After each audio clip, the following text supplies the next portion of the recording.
Howdy, this is John Engstrom here today to talk about CWScript coordination using locks and global variables. This CWScript I'm going to execute on 3 different consoles, and it's going to run through a loop 30 times. Now you can see here this lock of the test variable or test lock name is going to take place. And what that does is the first of the 3 scripts that calls lock will get the lock and continue. The second 2 scripts will wait on the first script to unlock test. And that unlock happens down here. So as soon as the first script calls unlock test, then the remaining 2 scripts are waiting. One of them will get the lock until it unlocks it, and then the third one will get the lock until that second one unlocks it. The other thing that we have for coordination is a global variable. We do a global get on counter, and this counter is the name of the variable, just like test was the name of our lock. You can make those anything. They're any string you want to use.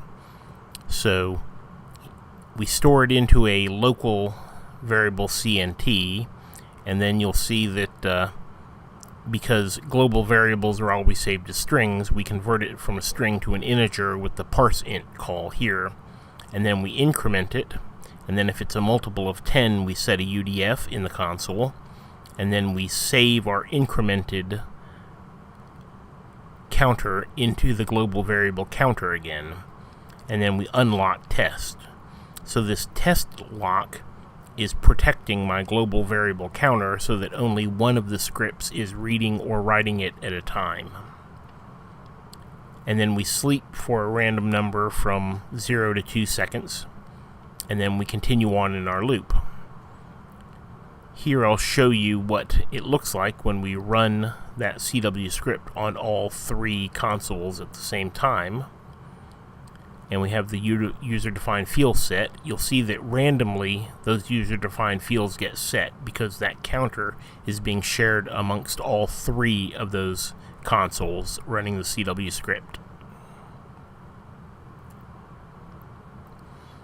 This first one, Blade 2500, got set, and then Solaris test, and then back here, and it's just kind of random as far as who gets the counter when it's at a multiple of 10.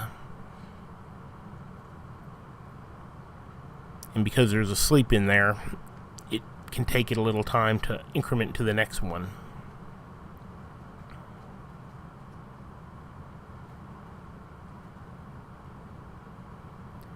And finally, Solaris test. Now you can see in this that the CWScripts console didn't get any of them, but that's just random. If we go back here and we clear out our UDF fields, then we rerun the script on all 3 of them again,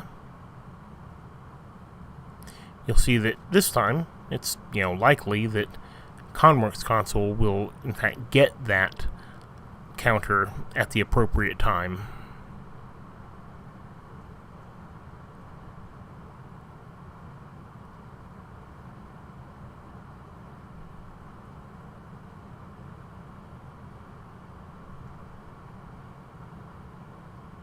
There, CWScripts got the counter at 70 and at 80. Because of that random sleep in there, that's going to make things unpredictable as far as who gets the counter at a particular time. They're all trying to contend for the lock, and only one of them is going to get the lock at a time. Let's go ahead and clear those UDF fields out again and run it a 3rd time, and we'll see that we'll get a 3rd set of results that are different from the first 2.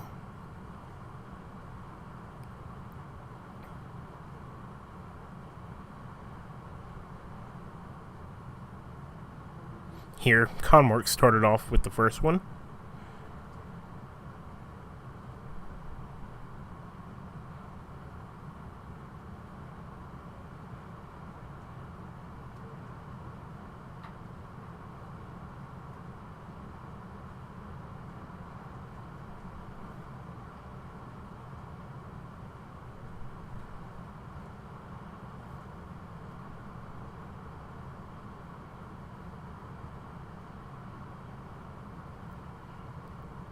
And because we have 3 consoles, each of them running through the loop 30 times, that's why the counter gets to 90. So let's go ahead and take a look at the script a little bit more now.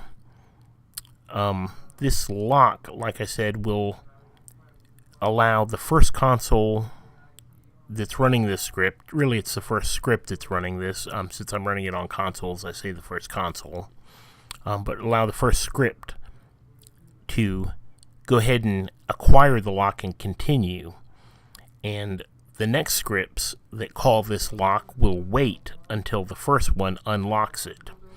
And if you'll notice, everywhere I access the global variable counter with the global get, and then down at the bottom global set, I am holding this lock called test. So I'm using the lock called test to protect that global counter. And then finally, the last thing that I want to point out is if the console is ConWorks, I go ahead and I delete the global counter and I delete the lock. Those locks and counters will hang out for quite some time if you don't delete them explicitly, which is why I'm doing that here. But you can use counters and locks in your scripts to coordinate data amongst multiple scripts. If you have your CWScripts being fired for automatic actions, then you can use counters to coordinate data. If you're running multiple scripts, if you have one script run another script, then they can coordinate using locks and global variables. So, hopefully this is enlightening, and if you have any questions, please contact us at support@tditechnologies.com. Thank you and have a good day.